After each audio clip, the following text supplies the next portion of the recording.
Eh bien, bonjour à tous et bienvenue pour cette nouvelle édition des Engage Call. On est ravis de vous retrouver ce soir avec Benoît Raphaël, journaliste, spécialiste des médias, de la technologie des médias et maintenant dresseur, éleveur de robots avec Flint, qu'il a créé il y a quelques années maintenant, mais on vous parlera de tout ça dans quelques minutes. Juste pour vous dire que cette saison, cette intervention de Benoît fait partie de la saison autour des questions d'éducation, d'information, de transmission et comment voyager en temps d'incertitude. C'est vrai que c'est un sujet qui est majeur à l'heure où on sort de la crise de la Covid, où on s'est évidemment posé beaucoup la question de notre rapport à l'information, de notre rapport au savoir.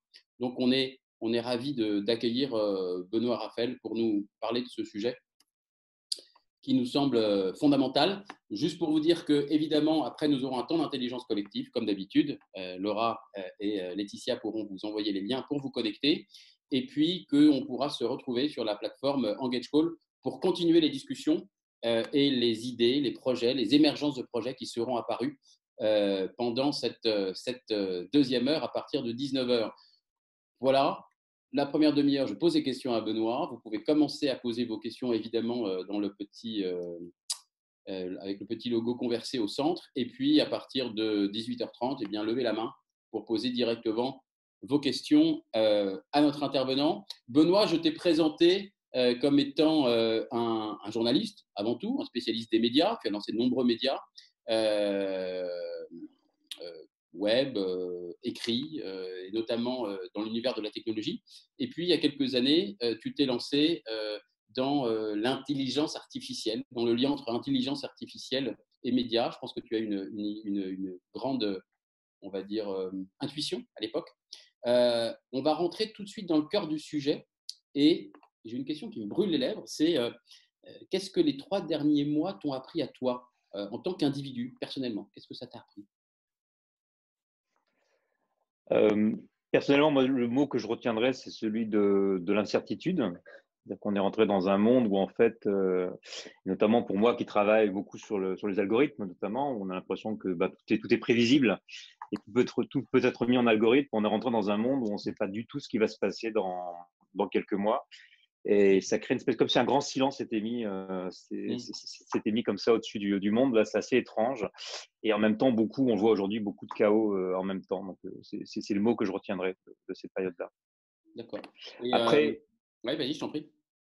non, non, après, je pense ça m'a permis de réaliser pas mal de choses, en fait. C'est-à-dire que il y a, la première chose, c'est que ce qui est assez étonnant par rapport justement au monde dans lequel on vit, aux grands défis qu'on a aujourd'hui et sur lesquels Engage travaille, on a toujours l'impression que c'est un peu la goutte d'eau dans l'océan, quoi. En fait, ça sert un peu à rien. On fait des trucs de notre côté, on trie nos déchets, on essaie de faire des trucs, de faire bouger les choses. Et puis on a l'impression que ça dépend pas vraiment de nous quelque part, qu'il y a des forces démocratiques, les États, etc. Donc il y a des industries qui doivent bouger. Et là, quelque part, pour régler ce problème qui était un problème pandémique et mondial, finalement, on avait un seul problème à résoudre, c'était celui, en fait, le fameux héros, hein, le niveau de rencontre qu'on pouvait avoir avec les autres, qui permettait, en fait, d'empêcher la diffusion du virus. Et donc, il fallait simplement qu'on évite de rencontrer trop de gens, donc qu'on mette des masques ou qu'on s'enferme chez soi. Et quelque part, c'était assez mathématique. Et là, quelque part, on s'est quand même rendu compte que finalement, on pouvait tous agir quelque part à notre niveau pour régler un problème, parce que finalement, sa résolution était assez simple, même si évidemment, toute cette pandémie était assez complexe, etc. Et Ce que tu veux c'est la dire, première chose que j'ai appris là. c'est la jonction des capacités ou des pouvoirs individuels qui tout d'un coup résonnent Oui, dans le parce que collectif à ce moment-là?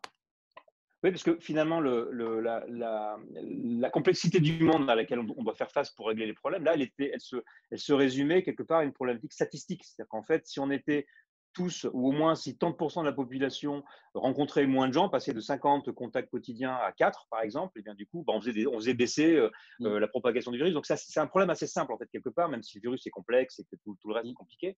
Et donc finalement, on s'est dit, tiens, si on agit nous à notre niveau, si tout le monde fait à peu près pareil, si on se donne deux, trois règles, eh bien finalement, on peut arriver à faire baisser au moins la pandémie. Alors, ça ne règle pas l'ensemble des problèmes du monde, mais au moins ça permettait Non, de régler ce tous les problème-là. défis ne sont pas réglés Ça pour autant. permettait de dire en tout cas, on peut agir chacun à notre niveau.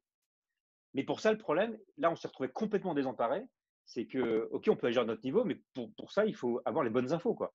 Et Mmh. pendant 3 mois, on a eu une cacophonie d'informations en me disant: «Bon, on met des masques, non, il ne faut pas les porter, mais si l'OMS a dit ça, mais non, c'est faux», puis théorie du complot, et puis après, est-ce qu'on doit sortir ou pas? Est-ce qu'on doit se confiner ou est-ce qu'au contraire, il faut faire comme en Suède? Et puis à Mmh. la fin, on n'en savait rien. Puis il y a beaucoup de contradictions et c'est extrêmement perturbant parce qu'on aurait besoin à ce moment-là, au contraire, de beaucoup de transparence, parce que pour agir collectivement, il faut avoir les bonnes infos. Et ça, c'est le deuxième truc en fait qui m'a marqué, ce qui du coup m'a d'autant plus marqué que nous, c'est exactement ce qu'on essaie de faire aujourd'hui, c'est de permettre à chacun de bien s'informer. Et j'ai trouvé que tout ce qu'on explore depuis quelques années sur le problème de la surinformation et de la désinformation, en fait là, trouver un véritable cas d'école. Et du coup, ça nous a permis de travailler sur énormément de choses en très peu de temps. Mais qu'est-ce que ça nous dit précisément, à ton avis, sur la fabrique de l'information par les médias, probablement, euh, plus précisément, et puis de notre rapport individuel à l'information? Bah, déjà, ça nous dit qu'il n'y a pas de vérité, quoi. C'est compliqué. La vérité, c'est compliqué, c'est un processus, c'est peut-être certainement aussi un consensus. C'est certainement aussi différentes méthodologies, parce qu'il y a la méthodologie des scientifiques, celle des journalistes, Mmh. il y a celle de la justice, des historiens, et puis il y a le temps politique, qui doit faire en sorte qu'on se mette d'accord sur l'ensemble de ces faits. Puis là, on s'est rendu compte que d'abord, on manquait de temps. Des informations qui arrivaient au fur et à mesure, très peu de temps pour les traiter, devoir prendre des décisions rapidement. Donc, on est vraiment dans un modèle réduit de ce qui se passe dans le monde aujourd'hui et se rendre compte qu'en fait, d'abord, il y a eu beaucoup de désinformations volontaires et certaines ne l'étaient pas non plus. Puis on s'est rendu compte que ces gardiens du temple que sont les scientifiques, on a réalisé, alors que les scientifiques le savent depuis très longtemps, qu'en fait, il y a pas de vérité et que même les scientifiques qui sont pourtant censés donner les faits et nous rassurer sur bah, ça au moins c'est un fait, ça on est sûr de ça, et puis il faut faire ça, puis ça va donner ça, bah, eux-mêmes étaient pas forcément d'accord entre eux. Et on l'a vu notamment avec l'épisode qui était assez fou hein, autour de l'hydroxychloroquine et du professeur Raoult. D'accord. Mais du coup, c'est peut-être, enfin, tu nous diras un peu plus tard peut-être pourquoi ce que c'est Flint Media. Mais du coup, comment dans cette, on va dire, pendant cette pandémie, pendant cette crise, pas finie, mais enfin, comment toi tu as fait pour mieux t'informer, pour essayer d'avoir un rapport à l'information, un rapport à cette vérité informationnelle plus fort? On a beaucoup utilisé évidemment les outils qu'on a. On a surtout aussi essayé d'en travailler d'autres. J'ai fait beaucoup de travail aussi moi personnel, puisque pendant toute cette période du Covid, j'ai rédigé en parallèle de l'outil qu'on propose, hein, en gros, qui est un outil de sélection d'informations personnalisé en essayant d'aller chercher la qualité et de nous protéger des fake news, des fausses informations. Je produisais aussi toutes les semaines une newsletter qui s'appelle Flynn Dimanche, où je prenais une info entendue à la télé ou à la radio ou vue dans les médias ou que me remontaient mes robots face à laquelle je me retrouvais complètement paumé. Genre, par exemple, une annonce à la télé où un scientifique dit absolument n'importe quoi, donne des chiffres, on ne sait même pas si c'est vrai, le journaliste en face ne sait pas trop quoi répondre, et là on est là comme des cons, on se dit bah, qu'est-ce qu'il en est, et on cherche sur Internet et on trouve plein de trucs complètement bordéliques. Et je me suis dit, mais je vais essayer de m'appliquer en fait cette idée selon laquelle en fait on s'informe mal et qu'on a besoin de mieux s'informer, de me l'appliquer à moi-même et de voir à quel point j'étais mal informé et de voir le temps que ça me prenait pour essayer d'aller au bout de l'information, de voir s'il y avait quand même des faits sur lesquels on pouvait quand même s'entendre. C'est un travail qui me prenait 20 à 30 heures par semaine Mmh. pour rédiger une newsletter assez longue.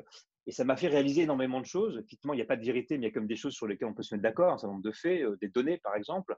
Et puis ensuite, il y a beaucoup d'opinions différentes, d'interprétations, et que surtout, ça nous prend tellement de temps que c'est impossible aujourd'hui de prendre des bonnes décisions, de faire des bons choix dans une société ou dans une entreprise si on n'a pas accès rapidement à cette information. Et c'est là où, en fait, où la technologie qu'on développe, et ça m'a encore plus renforcé dans cette idée qu'on a besoin de la technologie. On critique beaucoup la technologie parce elle crée aussi beaucoup de désordre.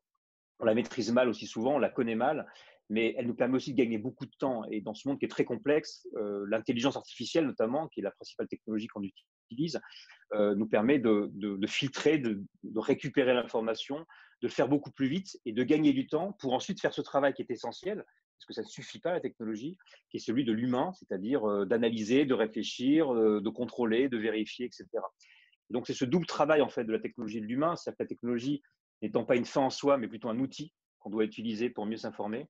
C'est cette idée-là que j'ai explorée pendant ces 3 mois dans un état de pression totale.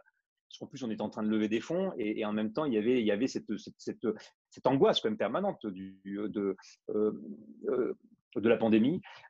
Et donc là, pendant ce petit temps, c'était un vrai laboratoire où on a pu confirmer et tester pas mal de choses. Ouais, je fais la petite cadre pub de Benoît qui lève des fonds en ce moment sur lita.co, qui est aussi un partenaire pour lever des fonds en capital, en crowdfunding de capital.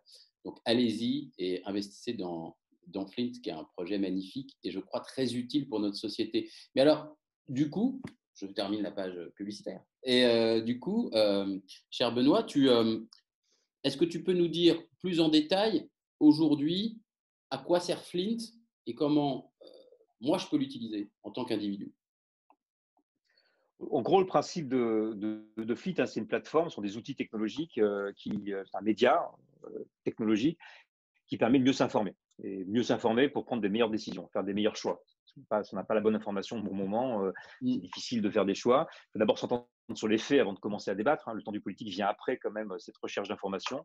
Et donc, on utilise l'intelligence artificielle pour permettre d'avoir une sélection d'informations. C'est-à-dire les robots vont aller chercher des liens vers des articles, des vidéos, des podcasts, etc., des documents d'actualité, de le faire de façon personnalisée, tout en essayant de nous sortir un peu de notre bulle, de nous faire voir un maximum de diversité de sources et d'opinions sur les mêmes sujets, et en même temps de nous protéger des fausses informations, ce qui est un problème assez compliqué parce qu'en général, si on veut être protégé des fausses informations, il ne faut pas aller chercher la diversité parce que plus on va chercher le chaos dans le chaos de l'information, plus on essaie de ramener la diversité, plus on a de risque de se retrouver vers les extrêmes.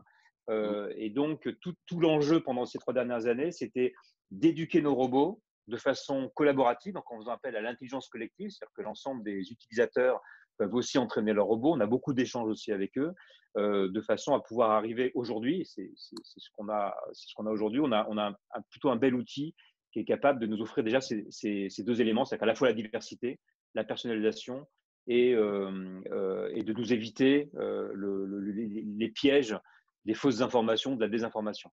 Ce n'est pas une solution en soi, mais en tout cas, on a une bonne base maintenant sur laquelle on peut commencer à travailler et à développer des nouveaux outils. Je viens de réaliser, c'est une petite parenthèse, en écrivant une question que je voulais te poser, que fake news, ça fait FN. Donc, ils ont bien fait de changer. Petite parenthèse, encore une. Benoît, du coup, comment fonctionne l'IA de Flint? Comment ça marche, ce truc-là, en fait? Alors, c'est vrai qu'intelligence artificielle, on l'utilise un peu à toutes les sauces aujourd'hui. On a l'impression que ça permet de tout résoudre et que les robots sont capables de tout faire. En fait, quand on parle d'intelligence artificielle aujourd'hui, soit c'est un truc sur PowerPoint, en général, c'est là où on parle d'intelligence artificielle, c'est des marketeurs qui vont vous raconter qu'il y a de l'intelligence là-dedans. En fait, nous, concrètement, on parle surtout de machine learning, c'est-à-dire d'apprentissage machine. C'est-à-dire qu'en fait, c'est une capacité pour la machine de compiler énormément de données. Et ensuite, en fonction de l'entraînement par les humains, c'est-à-dire on va lui donner les bonnes données, on va les qualifier, on va dire là si le robot se trompe, donc on va contrôler ce que fait le robot, donc on va l'éduquer quelque part. On parle beaucoup d'éducation, parce qu'on parle d'apprentissage automatique. Eh bien, le robot va être capable de comprendre ce dont on a besoin, on lui montre par exemple, ce qu'est un article de qualité pour nous. Par exemple, je vais lui envoyer 10 articles que je trouve intéressants ou je valide 10 articles. Et le robot, en analysant en fait un panel d'experts qu'on suit sur Twitter, il y a plus de 20 000 en fait, comptes que l'on suit comme ça, et en analysant leur comportement par rapport à plusieurs millions d'articles depuis plusieurs années, on arrive à déterminer en fait ce qui est intéressant pour une personne et donc d'offrir une personnalisation et d'aller surtout chercher la qualité d'information. C'est ce qu'on appelle le En gros, deep c'est comme ça learning. que ça fonctionne. Alors, le deep learning, en fait, c'est une technologie du machine learning qui permet de rentrer dans une plus grande complexité. Ça utilise notamment ce qu'on appelle les réseaux de neurones, c'est-à-dire qu'on essaie de simuler à peu près comment fonctionne le cerveau. Donc, au lieu de ranger les choses de façon classique, qu'est-ce qu'on fait? On va demander quand le problème est trop complexe, on lui demande en fait de trouver la méthode pour résoudre le problème. Donc, par exemple, dire j'ai besoin que tu m'envoies des articles de qualité, je suis incapable de te définir ce qu'est la qualité parce que c'est trop complexe. Quels sont les Ça dépend de critères? chacun, D'abord, ça dépend de chacun. Même moi, je ne les connais pas forcément. Donc, je vais te montrer moi, ce qui moi m'intéresse. Je vais te envoyer plein de données avec tous les articles que je t'ai envoyés. Donc, il y a plein de données qui seront attachées, comme les mots, les personnes qui les ont partagés, etc. Et toi, tu vas essayer de trouver la méthode pour le faire. C'est la même manière qu'on le fait pour reconnaître une photo d'un chat ou d'un chien. Expliquer au robot, lui donner les critères pour reconnaître ce qu'est un chien et ce qu'est un chat sur une photo, c'est impossible. Essaie de toi de trouver les critères. Tu veux, ok, il a des oreilles, il a des poils, le chat, il aime bien boire du lait, pas le chien. En fait, c'est quasiment impossible sur une photo. Donc, en fait, on lui montre plein de photos de chiens, plein de photos de chats. Ces photos, en fait, sont des données, c'est des pixels avec plein d'éléments de couleurs, etc. Et on en envoie plusieurs millions et on dit au robot, là, c'est un chien, là, c'est un chat. Et on lui dit suffisamment de fois, dans quelques centaines de milliers de fois, et à la fin, quand on lui montre une photo de chat, il va prédire, donc c'est de la prédiction, il va dire je pense que c'est un chat à 90%. Quand on est à 90%, on estime que le robot se trompe pas mal. Ce C'est ce qui, qui te euh, fait c'est, c'est- dire que pardon, c'est ce qui te fait dire que le, que le robot est un con, non? Parce que bah, souvent, ça, tu dis, si tu veux voir là, je tu sais, n'insulte pas le ton petit robot, en frère. fait, non, mais l'image du robot, en fait, on imagine, c'est l'image qu'on a du robot, mais quand vous voyez sa tête, oui, il est complètement con. Il est très sympa, mais il est complètement paumé, il comprend rien absolument à ce qui se passe. Quand vous lui montrez un texte, un article, il comprend pas que c'est un article. Quand vous lui montrez un chien, un chat, il ne comprend pas. En fait, la seule différence entre un robot et un humain, prenez un enfant de 2 ans. Si tu prends un enfant de 2 ans, si tu lui montres, tu veux lui faire la différence entre un chien et un chat. Tu lui montres combien de fois le chien? Allez, Deux trois. fois, Deux, trois, ouais. 3 fois. Le robot, il faut lui montrer 1 million de fois. La seule différence entre le robot et l'enfant, c'est que le robot, il réfléchit très vite. Donc, du coup, comme il a une puissance machine assez importante, il est capable de se tromper 1 million de fois. Donc, il réfléchit très vite, mais il est très con. Donc, essayer d'éduquer un enfant très con, mais qui réfléchit très vite, c'est l'enfer parce qu'il fait 1 million de fois d'erreurs. C'est pour Ouais. ça qu'on a des biais en fait dans l'intelligence artificielle. C'est-à-dire que si on l'entraîne mal et que le robot est entraîné essentiellement par des blancs ou des femmes, et ben, quand on va montrer une photo d'un homme en blouse blanche à un robot, il va dire c'est un médecin. Et quand on va lui montrer une photo d'une femme en blouse blanche à un robot, et ben, il va dire c'est une infirmière. Pourquoi? Parce qu'il aura été entraîné avec les mauvaises données. Et comme il comprend absolument rien, il n'a aucune idée du concept. Lui, c'est que des chiffres. Donc, il faut bien comprendre ces limites-là, cette fragilité du robot. Ce n'est qu'un outil, comme une scie, comme un ciseau. À partir du moment où on comprend ces limites-là, on peut par contre l'utiliser vraiment pleinement. C'est quand on est dans le mythe de l'intelligence artificielle et de croire que ce truc-là est complètement intelligent, ce qui est faux. Du coup, on lui laisse tout faire, on lui laisse le contrôle. Et c'est là où on peut arriver à des vrais biais et à des vrais dangers. C'est ce qui se passe exactement pour l'information. L'information, elle est distribuée par les algorithmes de Facebook et de Google, alors qu'ils sont très cons, qui sont incapables aussi d'être contrôlés, puisque c'est toi qui éduques les algorithmes de Google en cliquant sur les j'aime, là, comme un fou, sauf que tu es incapable de lui faire un retour. Et bien, c'est exactement la même chose. Et comme en plus ces robots ont été éduqués pour te faire rester le plus longtemps possible devant ton écran, eh bien, du coup, il est capable de te balancer énormément de fake news. Et c'est pour ça que ni Facebook ni Google n'arrivent aujourd'hui à régler ce problème de fake news qui se partagent sur YouTube et sur Facebook. Le seul moyen qu'ils ont trouvé pour le régler, c'est d'embaucher des humains. Donc, c'est super important de comprendre ça, parce qu'une fois qu'on a compris ça, on a surtout une bonne nouvelle. On n'a plus peur de la technologie. On a compris qu'en fait, elle est très conne, qu'elle ne va pas nous remplacer, en tout cas pas pour l'instant. On verra demain, c'est un fantasme. Par contre, c'est un super outil pour nous aider à bosser plus vite. Et c'est comme ça c'est comme ça que moi je le prends. Mais il est sympa, enfin, Ben, il a l'air mignon. il est D'ailleurs, con, mais ton rapport à ton robot est très touchant. Je tiens à te le dire, Benoît. Mais voilà un coup donné au mythe de la singularité. Donc, ravi, parce que je partage totalement ton avis. La prochaine étape pour toi, d'une certaine façon, on a discuté il y a pas longtemps, tu m'as dit, mais c'était il y a quelques mois. Finalement, aujourd'hui, on est tous paumés. Donc, il y a Flint qui permet de faire le tri et surtout peut-être d'aller chercher plus loin que ces sources d'informations traditionnelles, thématisées en plus, etc. Mais tu t'es dit comment quand même trier mieux l'information, comment d'une certaine façon, c'est pas le bon mot, mais l'objectiver, la caractériser, difficile de trouver le bon mot pour ça. Et tu t'es dit, mais si l'intuition, on crée une sorte de yucca de l'information. On sait que Yuka, hein, pour faire simple, c'est j'ai un produit, je vais le scanner et il va me dire à peu près ce qu'il y a dedans. Pour l'information, c'est plus compliqué parce que objectiver l'information, c'est pas simple. Dire que si c'est vrai, si c'est pas vrai. Enfin, donc, pour toi, ça veut dire quoi ce projet de Yuka d'information? Alors j'ai cité en fait les propos d'un chercheur avec qui j'ai discuté hier, qui s'appelle Olivier Ledeuf, et je vais lui reprendre sa phrase et je vais l'utiliser au maximum. Il dit aujourd'hui, on est rentré dans une ère de guérilla de l'information. Mmh. Il y a plus de, et qu'aujourd'hui, les outils qu'on doit apporter à chaque citoyen, parce qu'on est tous maintenant un peu au même niveau et on a tous notre responsabilité, il faut qu'on agisse dans ce monde-là, donc il faut qu'on ait les bonnes infos, et il n'y a plus de vérité réelle. Donc, guerrier l'information, c'est-à-dire qu'on avance, on recule, il y a des tranchées, on ne sait pas trop, etc. Donc, on va sans arrêt dans ce travail avec énormément de complexité.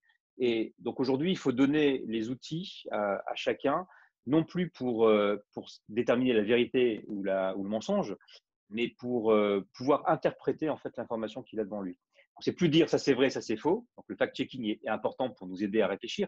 Et par contre, penser que dire ça c'est vrai, ça c'est faux, ça va régler le problème, c'est complètement irréaliste. Il faut nous donner les moyens d'interpréter l'information. Et je dirais que C'est-à-dire c'est un les petit peu. moyens, que je comprenne bien. Donc, du coup, c'est les moyens de me faire ma propre opinion au mieux. Donc, c'est une sorte d'aiguise, comme les couteaux, tu vas aiguiser notre sens critique grâce à ça, en quelque sorte. Tu me dis si je me. C'est comme la bouffe, en fait. Ce que tu vas manger, ça va déterminer ton état d'esprit. C'est-à-dire que tu peux manger trop gras, tu peux manger trop cru, tu peux manger de la viande, etc. Donc, ça va te rendre aussi plus déprimé, ça va te rendre un peu lourd, ça va te rendre malade. Au contraire, ça va te donner de l'énergie. Et pour ça, aujourd'hui, alors il y a plein de régimes. Hein. On te dit ça c'est bon, ça c'est pas bon, etc. Mais sincèrement, globalement, on n'a pas encore trouvé le régime idéal. Par contre, ce qui peut nous aider, c'est de comprendre ce qui se passe, c'est de comprendre ce qu'il y a à l'intérieur de la bouffe. C'est avoir un étiquetage, à la fois la traçabilité de l'information. Hein, on l'a vu à l'époque de la vache folle. L'industrie agroalimentaire a eu la vache folle. Nous, on a les fake news. C'est la même chose. On voit quelque chose qui déconne et on a besoin de comprendre ce qui se passe et de comprendre par nous-mêmes. Et il nous a fallu 20 ans, quelque part, pour aujourd'hui arriver à un étiquetage qui est à peu près sérieux, à une labellisation et puis à des outils comme Yuka qui permet, cette application qui permet en fait de scanner un produit et d'aller voir les ingrédients derrière et d'avoir une idée à peu près de ce que ça fait à notre corps. Ben, c'est la même chose. L'idée, c'est de pouvoir scanner en fait l'information, de ne pas dire si c'est vrai ou c'est faux, de ne pas dire si c'est juste ou pas juste, mais de pouvoir donner un maximum d'informations qui permet justement à la fois d'interpréter et de voir ce qui est bon ou pas pour notre cerveau. Est-ce que c'est mauvais, est-ce que c'est bon? Quand je dis mauvais ou c'est bon, c'est qu'en fait, en fonction de ce qu'on va recevoir comme information, on a deux choix. Soit en fait, on va se terrer dans la peur, soit dans une sorte de dépression, on va se dire bah, tout va s'effondrer, l'écologie, le climat va tous nous tuer, c'est l'effondrement, etc. Soit aller au contraire dans un optimisme un peu béat, où on dit bah, du coup tout va aller bien, etc. On voit bien qu'il y a un équilibre à trouver. C'est comme l'alimentation, il faut équilibrer. C'est pas on arrête le gras et on prend que les légumes. On équilibre ça. Et c'est cette alimentation équilibrée, il n'y a que nous qui pouvons le faire parce qu'en fait, notre corps, il est unique, comme notre cerveau, il est unique. Et donc, c'est nous donner un maximum d'informations pour nous permettre de décider par nous-mêmes de ce qui est bon et de ce qui est important pour nous. Donc, quelque part, effectivement, tu l'as dit, c'est plus aiguiser notre organisme, c'est aiguiser notre esprit critique, notre cerveau, c'est-à-dire notre capacité à pouvoir à la fois douter Mmh. de ce qui nous est donné et pas douter jusqu'au bout, parce que sinon, en fait, on perd complètement pied. Il faut aussi être capable de faire confiance. En qui j'ai confiance? Et on voit que dans la détermination de la vérité, eh bien, il faut savoir faire confiance à des institutions ou à des méthodes. Donc, il y a les scientifiques qui ont une méthode, il y a les journalistes qui ont une méthode, encore jeunes, parfois un peu fragiles, mais qui ont quand même une méthode. Il y a la justice aussi qui a une propre méthode avec des objectifs différents. Donc, en qui on fait confiance? On voit bien que pour faire confiance dans les médias, dans la justice ou dans la science, il faut un peu d'éducation et il faut de la transparence. Et si on n'a pas de la transparence, il n'y a pas de confiance. Donc, je crois que c'est Non, vas-y, je t'en prie. Non, je t'en prie, j'avais juste une non, question. mais oui, donc, je disais que ce qu'on veut faire, nous, avec Flint, c'est pouvoir proposer avec nos algorithmes, mais aussi un peu de travail humain, un peu de travail collaboratif, pour pouvoir mettre en place cet outil qui va nous permettre, en fait, quand on va recevoir des informations, de nous donner un certain nombre d'éléments sur les ingrédients et la traçabilité. Alors, les ingrédients, c'est quoi? Est-ce qu'on est plutôt à gauche? Est-ce qu'on est plutôt à droite? Est-ce qu'on est plutôt dans des sensibilités extrémistes? Est-ce qu'il y a un risque parce que finalement, cette information-là, en fait, elle résonne beaucoup dans des populations qui ont partagé beaucoup de fake news ou qui ont été complotistes, par exemple. Ça peut être aussi nous donner des informations sur la source. Est-ce qu'elle respecte un certain nombre de critères et de méthodes pour établir l'information, d'où elle vient, qui la finance, etc., etc. Donc, il y a des choses qui, ont, qui sont déjà faites par des associations, par des journalistes, par des organismes. Quelques-unes en tête de ces sources Par qui exemple, peuvent nous aider? alors sur les sources d'information, il y a par exemple NewsGuard, qui est une start-up américaine qui a été montée par des journalistes alors à New York, mais il y a une équipe en France que j'ai rencontrée. D'ailleurs, on a pas mal discuté, qui donc eux font alors c'est une enquête humaine, donc ça prend pas mal de temps. Mais par contre, l'avantage, c'est qu'une fois qu'on a les données, c'est dans le dur. C'est-à-dire que les données sur les sources, elles sont mises à jour régulièrement, mais globalement, une source d'information, un média, une fois qu'on a fait l'enquête, on a déjà pas mal d'infos dessus, et qui vont établir une sorte de labellisation des sources par rapport à 15 critères, donc assez transparent. Est-ce que le journaliste contre-vérifie? Est-ce qu'il cite ses sources? Est-ce qu'il donne son nom, etc. Bon, tout ça, Donc, un une certain enquête sur nombre la de méthode critères. journalistique, en fait, NewsGuard, d'une certaine façon. Exactement, c'est ça. Ils analysent un certain nombre de contenus pour voir s'ils ont aussi partagé des fake news ou des théories du complot, etc. Donc, c'est des critères. On peut les critiquer et les remettre en question, évidemment. C'est fait par des journalistes. Donc, c'est des journalistes qui contrôlent les journalistes. Hein. C'est un petit peu comme pour la police, quoi. Mais par contre, au moins, on voit quels sont les critères et on peut en discuter. Et c'est au moins un outil qui nous permet de réfléchir.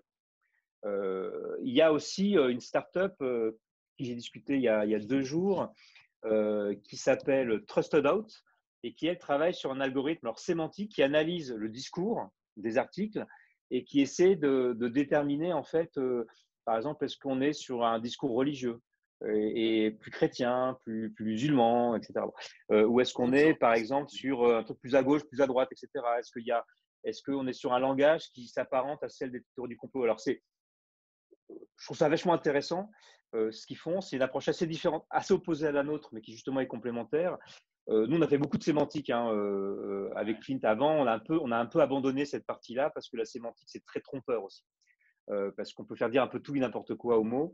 Et nous, on a une méthode qui est un peu différente, qui est justement de se dire, c'est difficile de déterminer ce qui est vrai ou pas. C'est difficile de savoir si dans un discours, il y a des choses qui sont limites ou pas. Par contre, si on observe les personnes qui partagent ces infos, si on observe ceux qui les apprécient, qui les lisent, en analysant la dimension sociétale en fait autour de l'info, eh on arrive à avoir une idée un peu claire. Par exemple, si vous avez une info et qu'elle a de fortes chances d'être partagée par un ensemble de complotistes, ou à l'extrême droite, ça nous dit quand même, ça nous donne un peu une idée sur la valeur de cette information et peut-être qu'il faut un peu s'en méfier et avant d'en savoir plus.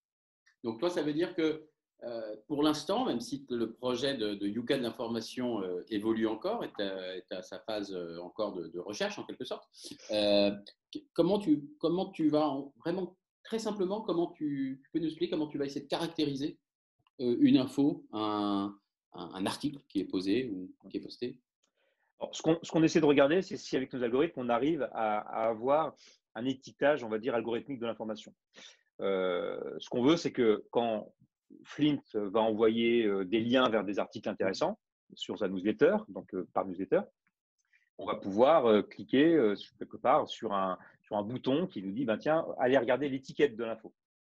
On va cliquer sur ce bouton-là, on va arriver sur une page, c'est ce qu'on imagine, dans laquelle on va avoir un certain nombre d'informations, à la fois sur la source, des informations un peu froides, quelle est cette source-là, d'où elle vient, quel pays, est-ce qu'elle a déjà est-ce qu'elle a une orientation politique ou pas, etc. Bon, est-ce qu'elle a déjà est-ce qu'elle respecte les critères? Bon, il y a ça. Et ensuite, on va regarder le contenu lui-même, l'article lui-même, et là, on va nous aller chercher. Donc, l'intelligence artificielle de Flint va essayer d'identifier ce qu'on appelle des résonances. C'est-à-dire qu'est-ce que cet article-là, par exemple, va être apprécié par des scientifiques? Est-ce qu'il va être apprécié par l'extrême droite, par l'extrême gauche, par des pro-nucléaires, par des anti-nucléaires, etc. Et nous donner une forme d'information sur quelque part ces ingrédients un peu gustatifs, un peu idéologiques, etc. Et pour donner un exemple assez simple, on a décidé de creuser ça et on a aujourd'hui beaucoup de résultats dont on va parler la semaine prochaine. quand, pendant la crise, un vendredi matin, je tombe sur un tweet de CNews, donc qui est une chaîne d'infos traditionnelle avec des journalistes qui ont la carte de presse, qui diffuse une interview en plateau d'un scientifique qui est un prix Nobel quand même, qui a découvert le virus du sida, qui est Guy Montagnier, enfin, j'allais dire Gilbert Montagnier, mais qui est Guy Montagnier, et qui dit le virus a été fabriqué en laboratoire à partir d'ailleurs d'éléments d'ARN du sida. Silence total sur les réseaux sociaux s'emballent évidemment, mais silence total de tous les autres médias qui ne disent rien, parce que personne est capable de vérifier dans l'heure une fausse information qui surtout est présentée par un prix Nobel, médecin, scientifique, et présentée sur une chaîne de télé avec des journalistes. Et il a fallu 4 heures avant que l'Armada et les commandos, en fait, des fact-checkers, donc de l'AFP, du Monde, des décodeurs, etc., disent attendez, quand même, non, c'est pas vrai, en tout cas, il y a des éléments de doute, tout ça. Et pendant ces 4 heures, il ne se passe rien. Et nous, pendant ces 4 heures, on a ouvert la boîte de Flint, de nos algorithmes, et on a regardé ce contenu-là, et on a vu que dans les 2 premières heures, il avait 0 résonance scientifique, c'est-à-dire qu'il n'avait été partagé, ni aimé, ni lu par aucun scientifique, aucun médecin. Montagnier et prix Par Nobel, contre, à 90% par des comptes qu'on avait identifiés comme étant extrême droite ou ayant partagé des théories du complot ou des propos racistes. On s'est dit, bon, il se passe quelque chose. En tout cas, ça veut dire qu'apprendre avec des pincettes. Et globalement, on l'a vérifié plusieurs fois. Et finalement, quand on observe, et moi, c'est un chercheur qui me l'avait dit il y a 2 ans, les fake news, c'est invérifiable dans un temps court. Et on va en avoir de plus en plus. Le seul moyen qu'on a, c'est d'observer qui partage et chez qui ça résonne. Quand on observe les gens, du coup, on a une idée quelque part de ce que nous dit l'info. Et c'est cet outil-là qu'on a développé. Donc, en gros, comme on a un gros panel d'experts qu'on suit, on a fait tout un travail de tagage, donc d'étiquetage en fait. Est-ce qu'il appartient à tel parti? Est-ce qu'il se déclare? Est-ce qu'il est médecin, etc. Et donc, on est capable aujourd'hui, sur un article, de donner, par exemple, une valeur scientifique à un article, en tout cas une résonance scientifique, ou une résonance chez les juristes, ou une résonance chez les journalistes, et puis après des résonances d'extrême gauche ou d'extrême droite, ou de droite. Ok, super clair. Merci Clair Benoît pour cette précision. Je vous invite, chers auditeurs, à lever la main si vous avez des questions à poser. On va commencer la phase plus interactive de cet Engage Call.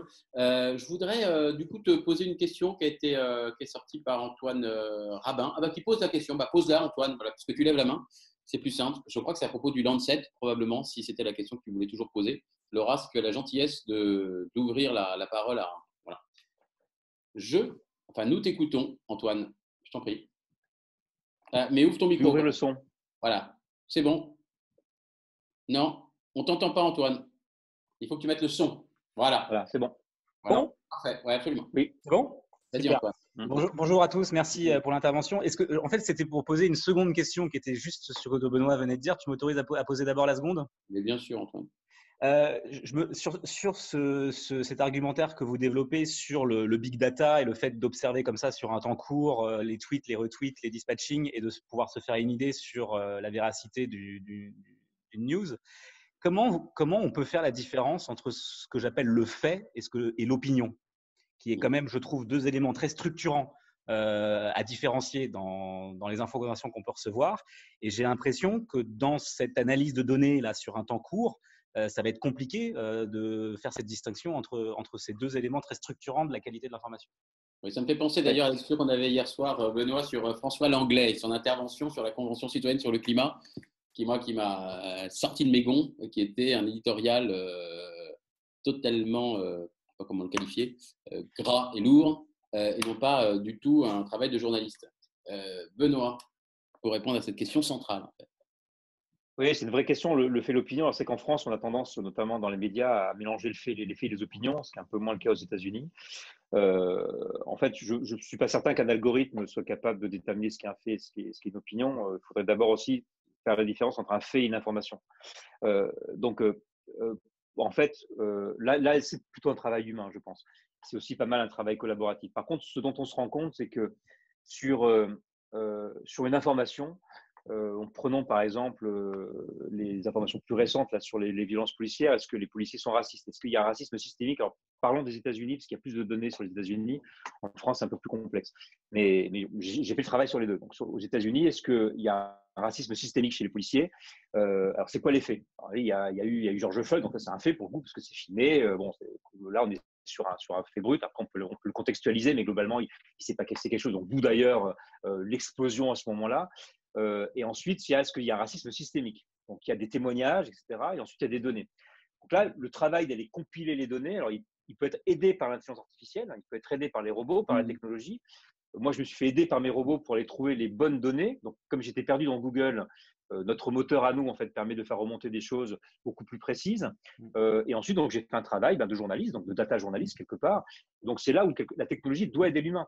On ne peut pas attendre, je pense, de la technologie qu'elle résolve tous les problèmes, d'autant plus que quand vous demandez, on a organisé un événement sur le bien s'informer au mois de mars, où j'ai demandé à des scientifiques, à des journalistes et à des juristes, c'est quoi la vérité? Et on dit, mais je dis, mais alors les scientifiques, ce que vous dites, c'est la vérité quand même. Vous êtes... Non, non, nous, c'est complètement biaisé. On a notre propre point de vue. Et par contre, l'avantage, c'est qu'on donne notre méthode, mais on s'engueule tout le temps. Et c'est là qu'on peut peut-être en venir à ta question sur le Lancet. Mais donc, si les humains même ne sont pas d'accord, comment tu veux qu'un robot, parce que le robot est très con, en fait, il ne réagit que par rapport à ce qu'on lui apprend. Donc, les biais qu'on a vont se reproduire. Donc, c'est important de considérer que l'outil peut nous aider à déterminer les faits. Et nous, ce qu'on voudrait faire avec Flint, c'est faire en sorte que sur les grands sujets comme le climat, le réchauffement climatique, c'est quoi les données qu'on a? C'est quoi les trucs sur lesquels on peut se mettre d'accord? Est-ce qu'il va y avoir des millions de morts? Est-ce que ça va se réchauffer de temps? Qu'est-ce qu'il faut faire? Qui est responsable de quoi, etc. Les données, alors, mais j'ai fait ce travail, moi, ça m'a pris 3 jours pour essayer au moins de voir ce qu'on arrive à sortir. On voit quand même qu'il y a quelques données qu'on peut arriver à poser. Après, on peut en débattre. Au moins, il y a des données de base sur lesquelles on peut à peu près se mettre d'accord et arriver peut-être à stocker un certain nombre de données sur des grands sujets. On a essayé de le faire sur le Covid. Donc, on a une page d'essentiel. On récupère les endroits où on peut récupérer des données qui nous semblent fiables, là où on a des avis différents, etc. Et en fait, je pense que quelque part, il faudrait travailler une sorte de Wikipédia de l'information. C'est-à-dire que faire en sorte que sur chaque fois qu'il y a un événement et qu'on nous dit ça c'est bon, finalement il y a tant de personnes qui disent ça, il y a tant de personnes qui disent ça, et on est tout le temps paumé sur l'hydroxychloroquine. J'ai encore entendu il y a 2 jours un médecin qui dit de toute façon en fait c'est n'importe quoi, il y a tant d'études qui ont dit que c'était vrai, et puis de toute façon on sait très bien que c'est les big pharma qui ont profité de ce truc-là parce qu'en fait ils ont récupéré plein d'argent. Et puis le journaliste en face dit rien. Et c'est quoi les faits? Les données, on les a quand même. Il y a des données, on peut aller en chercher au moins un minimum, en tout cas. Pour moi, se mettre d'accord là-dessus. Donc là, la techno peut nous aider, mais après, il faut faire un travail de stockage et de mise à disposition. Et je pense que là, il y a un vrai chantier à faire. Et ce chantier peut être que collaboratif. Donc, ça veut dire que, ah oui, c'est ça. Donc, ce que tu dis, c'est que la techno défriche le chaos, l'infobésité ou le surplus d'infos et essaie de la classifier. Et après, l'homme prend, enfin, la femme ou l'homme prend le relais pour faire cette analyse plus en profondeur, plus en délicatesse sur. Oui, mais c'est le. Ouais, en fait, on critique parfois beaucoup Wikipédia, mais il y a des études qui ont été faites dessus. Il y a Dominique Cardon, notamment, qui dans son livre qui s'appelle Culture numérique, qui est d'ailleurs juste sous l'ordinateur, a fait un long chapitre sur la mécanique Wikipédia, qui a ses failles, évidemment, mais sur les profondeurs en fait, de la connaissance. Sur la surface, c'est un peu plus fragile. Sur les profondeurs, sur les couches profondes, il y a un travail collaboratif avec des méthodes, des règles, etc. Encore une fois, fragile, mais qui est passionnant et qui montre que pour résoudre ces problèmes, et aller voir notamment les pages sur les théories du complot, aller voir sur les pages sur Israël-Palestine, enfin, les trucs les plus infernales, ou sur le 11 septembre, et ben, en fait, c'est super intéressant d'aller regarder derrière les débats qu'il y a eu entre les gens, les sources qui se donnent. Et je trouve que c'est quand même un exemple assez fabuleux de comment la technologie, quand elle est alliée à l'intelligence humaine et collective avec un peu de méthodologie, peut arriver quand même à faire un vrai travail de truc. Donc, ce que tu dis aussi, puis après on prendra la deuxième question, c'est que dans un temps de complexité, pas là, mais l'une des réponses, c'est l'open source et la collaboration. Oui, je pense qu'il faut mêler intelligence artificielle et intelligence collective. Humaine. Merci beaucoup Antoine. On va prendre la question de Stéphane Gillot. Salut Antoine. Salut, merci. Stéphane, le micro est ouvert a priori. Bonjour. Bonjour Merci Stéphane. pour ces informations-là. Moi, par de métier, je suis ergonome et du coup, je suis désolé, je n'ai pas testé encore Flint. Tu vas bientôt le faire, t'inquiète pas. Voilà. Voilà. Par contre, c'est une question un peu technique, hein, peut-être. Mais vu que le but de Flint, c'est de faire du coup du tri sur des critères qui sont choisis par l'utilisateur, je me demandais en fait s'il y avait un feedback qui est renvoyé à l'utilisateur en lui disant, voilà, il y a, je sais pas, 3 ou 4 articles qui sortent pour moi parce que j'ai coché des choses. Est-ce que du coup, il y a un feedback qui me dit, effectivement, il sort ces 3 articles parce que vous avez choisi ça et ça et ça comme critère. Voilà, pour être C'est pas sûr. vraiment des critérisations, c'est plutôt un choix successif. Enfin, on le dresse. Vas-y, mais peut-être Benoît, tu vas expliquer évidemment plus précisément. Oui, alors j'essaie de dire rapidement, c'est vrai que c'est une bonne question, parce que quand on parle de personnalisation, on dit bah, je donne mes critères, puis ensuite je vais avoir ce que j'ai demandé. Moi, je pars du principe, en fait, on ne sait pas ce qu'on veut. Et qu'en fait, l'intéressant, c'est plutôt justement d'interagir avec la machine pour arriver aussi à découvrir aussi, avoir une notion un moteur de découverte, quelque part, je dirais. Et donc, qu'est-ce qu'on fait? En fait, la machine nous propose des choses et on va interagir. Donc, on va le lire, on va dire bah, ça m'intéresse pas, c'est pas de qualité pour moi, c'est un truc qui m'intéresse pas. Et le robot, donc, du coup, et c'est là où interviennent notamment les réseaux de neurones et le machine learning, va essayer en fait de me situer quelque part dans un espace à plusieurs dimensions, plusieurs critères, par rapport à plein d'autres gens qui ont réagi par rapport à plein d'infos, et essayer de m'apporter quelque chose qu'il trouve intéressant. Donc là, l'interaction, elle est super simple. C'est qu'en fait, le robot m'envoie une newsletter, il y a des liens. Quand je clique sur le lien, il décide que ça m'intéresse. Si ça ne m'intéresse pas, je reviens sur ma newsletter et je clique sur j'aime pas. Et puis, ça ne m'intéresse pas. Et à ce moment-là, le robot en détermine quelque chose. Et puis, on a rajouté un petit élément, une petite surprise pour éviter justement de s'enfermer. On a rajouté, pour remettre un petit peu de l'eau dans la machine, le robot régulièrement dans chaque newsletter envoie des trucs chelous, c'est-à-dire qui ne correspondent à rien du tout, mais un peu au hasard quelque part, pour essayer de nous amener un petit peu ailleurs. C'est super simple, mais ça nous permettait au moins déjà d'entamer quelque chose avant de l'améliorer. Merci Stéphane. Ça te va? Tu as eu ta réponse? Oui. Merci. Donc, du coup, ça veut dire que c'est itératif pour chacun. À chaque fois que je clique, du coup, il se réadapte à ce que je suis en train de faire. Absolument. Il travaille pour Voilà, mais c'est très psychologique. C'est qu'en fait, il y a aussi le fait que, comme tu es face à ton robot, que tu sais que quand tu cliques sur quelque chose, il va se passer quelque chose. Tu dis, putain, alors du coup, si je clique là-dessus, il va penser que j'aime ça, il va m'envoyer trop de choses. Et du coup, tous les témoignages qu'on a, dont le mien, de la communauté des utilisateurs, nous disent, mais en fait, je me suis posé plein de questions. Je me suis rendu compte que j'étais un peu responsable de la qualité de ce que j'allais recevoir. C'est exactement le déclic qu'on voulait provoquer pour montrer qu'en fait, l'information ne se consomme pas. Il faut s'impliquer. Si tu t'impliques pas un minimum, tu auras les médias que tu mérites, tu auras l'information que tu mérites. Donc, l'interaction avec le robot, en fait, c'est 50% en fait, du travail. D'accord, super. Le leadership sur son information. C'est ça, c'est à quoi sert Flint en quelque sorte.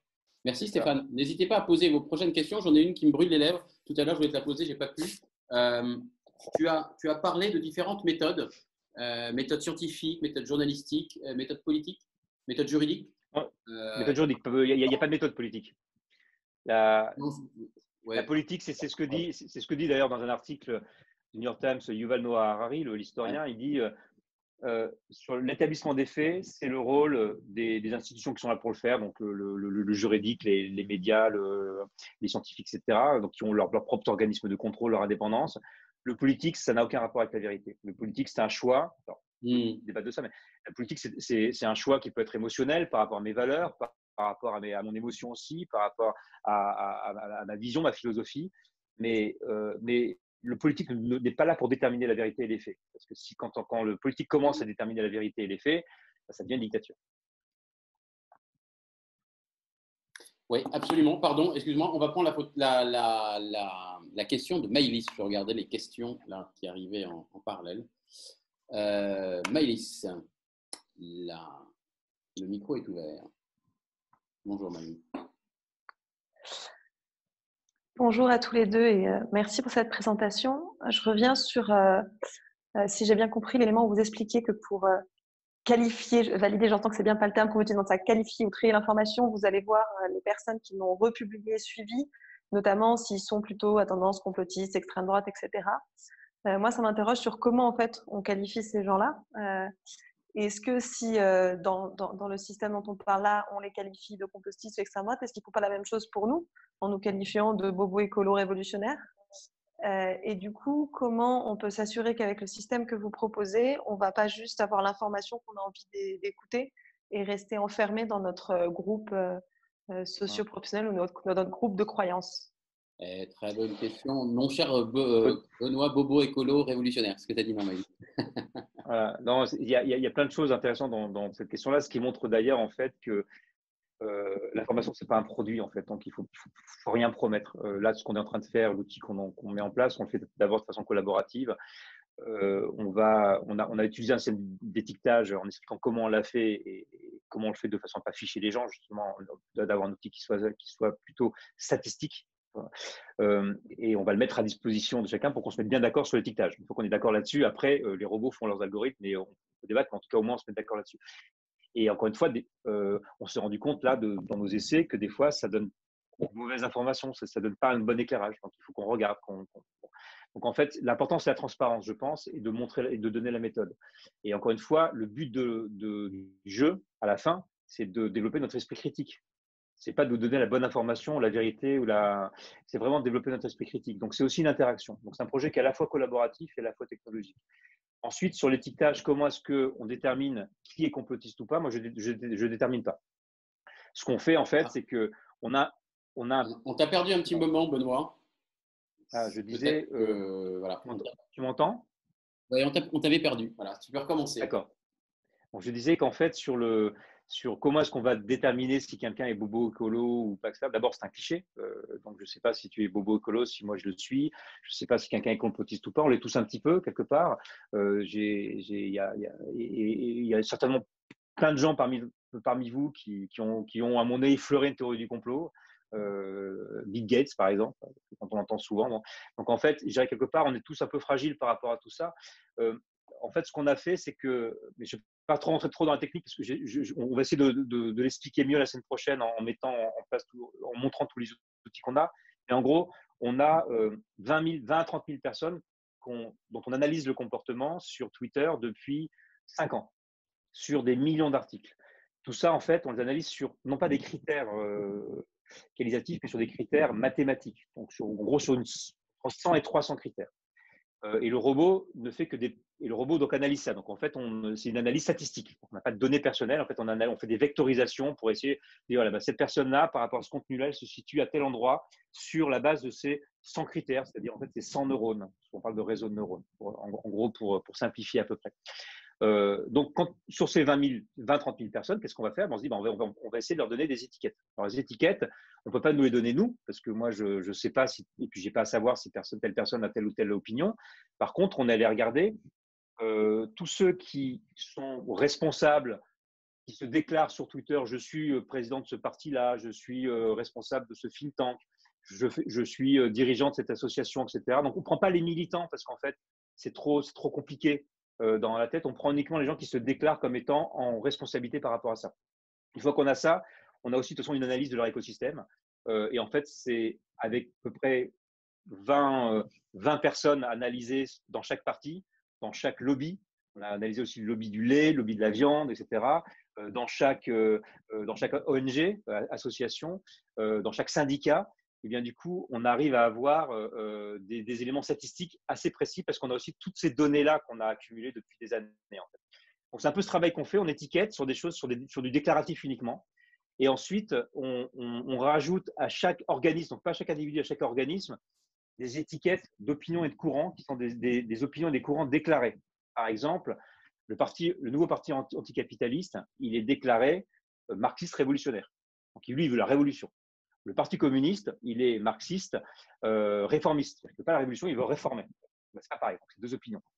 Alors pour ça, j'ai demandé des avis à pas mal d'experts, de chercheurs, etc. J'en ai encore eu un hier au téléphone. Ils m'ont dit, voilà, il faut arriver, par exemple, les véganes. Du coup, comment est-ce qu'on classe un vegan? Est-ce que ça veut dire quelque chose? Alors, du coup, pas forcément. On m'a dit, il y a les véganes orthodoxes et les véganes hétérodoxes. Donc, on va classer les gens en orthodoxes et hétérodoxes. Donc, le révolutionnaire, il est orthodoxe, le réformiste, il est hétérodoxe. Le vegan, l'antispéciste, c'est-à-dire qu'il considère qu'il n'y a pas de différence entre l'espèce humaine et les autres, on va dire qu'il est orthodoxe. C'est pas un jugement, il est orthodoxe, c'est tout. Il est sur une grille, on va dire. Et celui qui est plutôt animaliste, mais pas forcément antispéciste fort, on va dire qu'il est hétérodoxe. On a fait ce classement-là, on a mis des trucs, et l'idée, c'est qu'on va mettre ça entre les mains de nos 18 000 abonnés. On a 500 personnes très actives dessus. On a beaucoup de chercheurs dedans. On fera des ateliers, on va montrer le tableau Excel, on va faire des commentaires, et puis on va changer des trucs, bouger, etc. Mais c'est passionnant parce que quand on se rend compte de ça, on se rend compte qu'en fait, tout est biaisé en fait. Et que tout peut se placer dans un prisme et qu'il n'y a pas une question de juger. On n'est pas bobo écolo. Par contre, on peut algorithmiquement se rapprocher de personnalités qui font partie d'un mouvement écologiste sur lequel il y a des opinions déclarées qui sont, donc, par exemple, les Verts sont anti-nucléaires. Par contre, il y a des écolos qui sont pro-nucléaires parce que c'est bon pour le climat. Donc, c'est vraiment ces éléments-là, c'est cette taxonomie quelque part, je veux dire, sur laquelle on va travailler dans un premier temps. Et après, on laisse faire nos algorithmes. Et là, c'est magique parce qu'on peut se rendre compte que tel think tank est plus proche de tel parti politique, que telle personnalité peut se rapprocher, etc. Donc, c'est super intéressant parce qu'on se rend compte aussi les clivages et parfois des courants assez étranges et notamment certains rapprochements entre l'extrême gauche et l'extrême droite sur un certain nombre de thèmes, par exemple. Merci beaucoup, Benoît. Merci, Maëlys, pour ta question. Je voudrais revenir à une question beaucoup plus simple. Entre quelque part, un conseil que tu pourrais nous donner. Avec François Taddy, la semaine dernière, on a travaillé sur apprendre à apprendre. Là, on apprend à mieux s'informer, en quelque sorte. Apprendre à s'informer. Qu'est-ce que tu pourrais nous donner comme truc presque simple pour mieux m'informer, pour mieux s'informer, pour pas tomber dans des clichés, pour pas tomber dans un piège d'une pensée unique autour de nous. Comment tu fais, en fait, toi? Oublions Flint, à la limite, si c'est possible, d'une certaine façon. Qu'est-ce que tu fais, toi?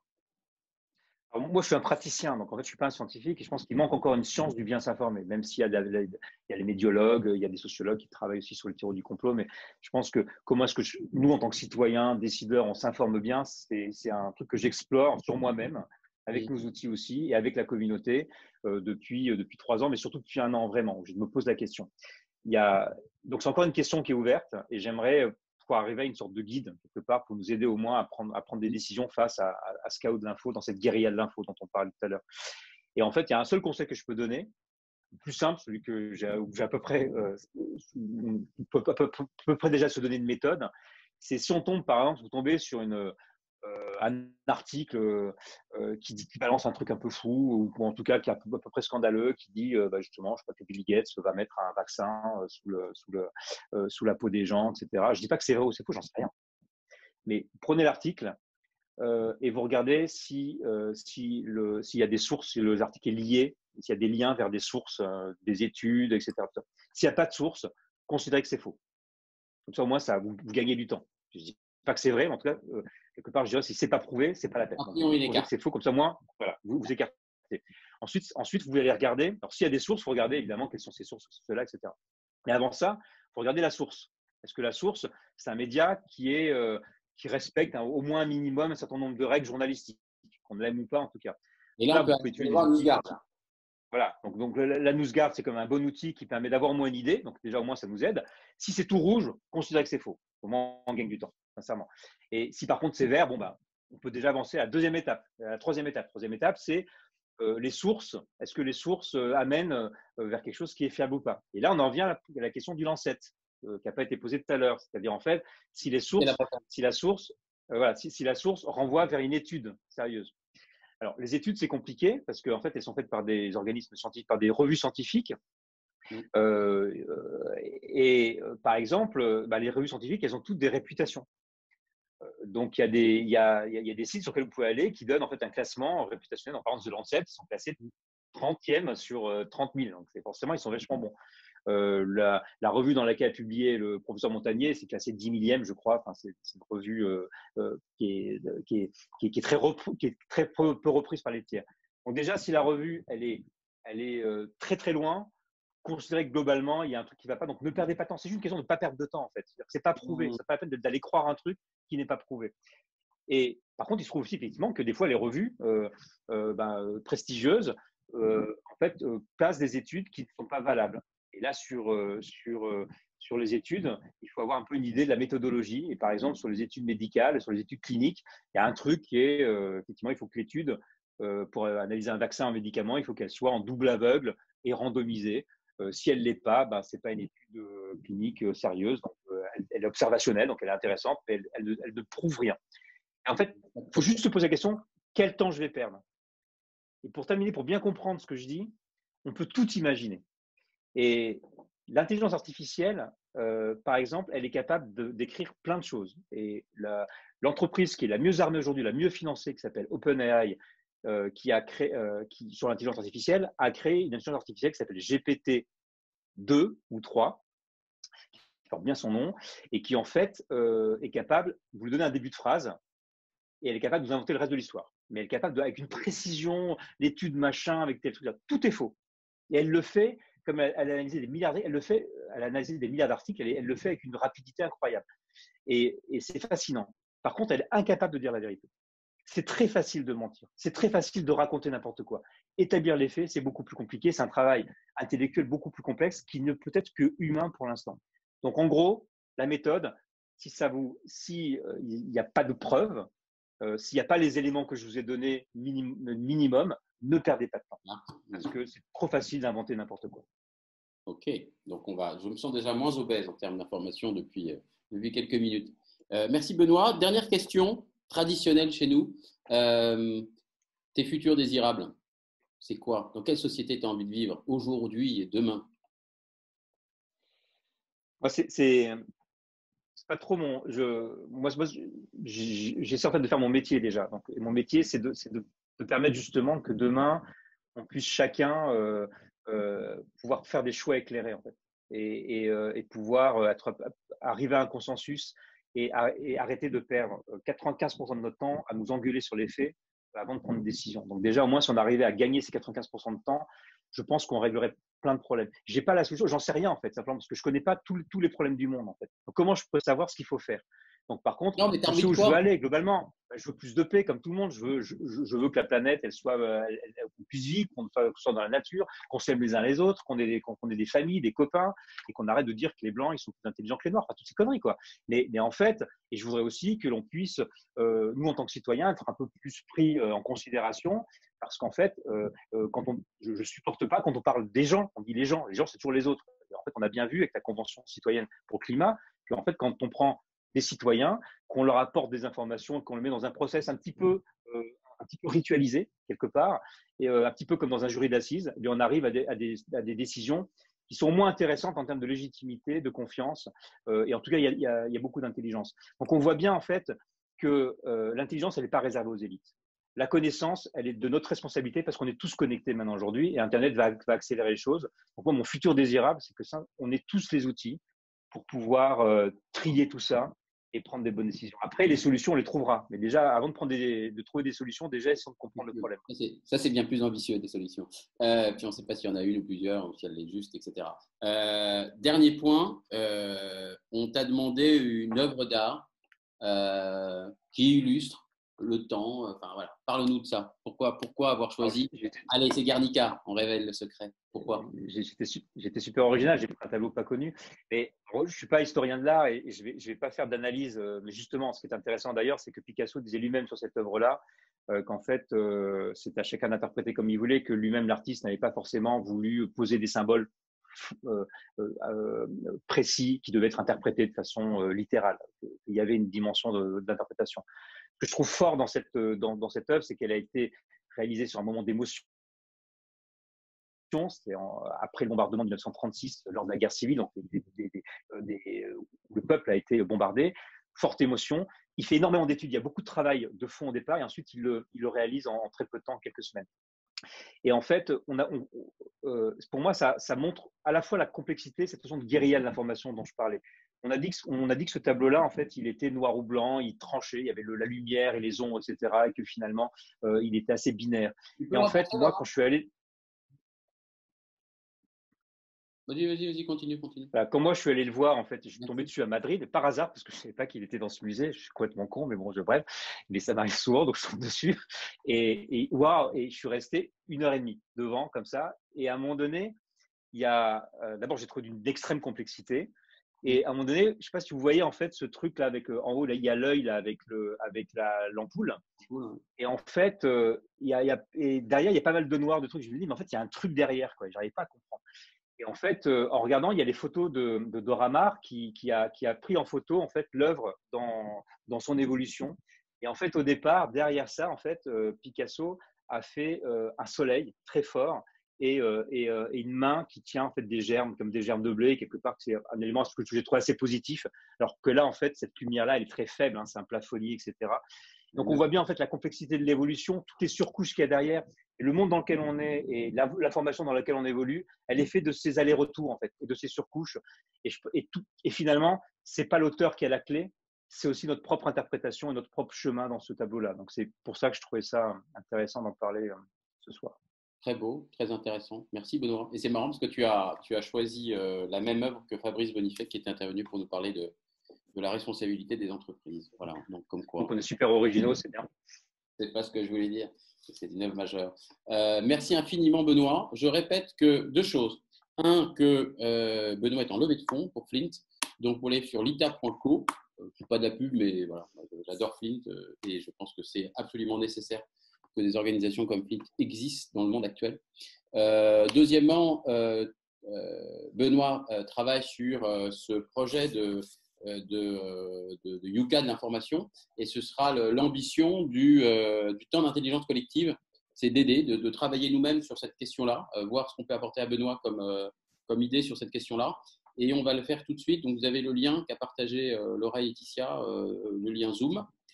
Et puis, il me reste, Benoît, mon cher Benoît, te remercier de ta participation, d'avoir été avec nous, nous avoir éclairé sur un sujet qui est absolument majeur. Et la semaine prochaine, on sera avec Claude Thésorier, qui a monté Magic Makers et qui nous dira comme quoi aujourd'hui, il faut former les enfants au numérique, enfin, c'est à quoi elle croit, pour qu'ils deviennent maîtres du numérique et qu'ils ne le subissent pas. Et qu'en travaillant sur le numérique, on arrive à développer aussi leur créativité, leur capacité d'intelligence collective, de collaboration. Et c'est de tout ça dont on va parler. Évidemment, on parlera des enfants, mais beaucoup plus largement aussi. Donc, à la semaine prochaine. À tout de suite pour ceux qui veulent faire l'intelligence collective avec nous. Et je vous salue. Bonne soirée. Plein d'amour. Ciao.